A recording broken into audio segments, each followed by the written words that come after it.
Scott and Mary Alice, that's right. Strong winds knocking down several trees in Niagara and Erie counties. Here in South Buffalo, a moving truck was hit by a fallen tree on Potters Road, and that was closed for several hours this afternoon. There was another fallen tree in Niagara County that caused power outages in North Tonawanda. National Grid responded to Robinson and Niagara streets. Here in South Buffalo, one family was heading to the mall when a tree on Potters Road was shut down for several hours this afternoon. However, it has since reopened. The driver says he was with his wife and 3-year-old grandson at the time.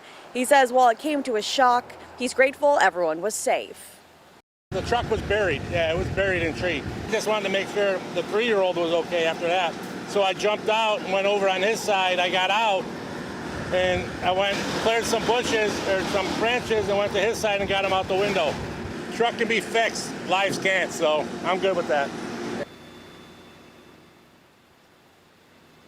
One neighbor says Potters Road is usually a busy street. She says she's thankful that no pedestrians or drivers got hurt. Now, NYSAG is reporting about 1,000 power outages in western New York, and crews are working to address that. Fortunately, right now, the strong winds are dying down, so that might make it a little bit easier for them out there. For now, live and on your side in South Buffalo, Chelsea Swift, Channel 2 News. Chelsea, thanks.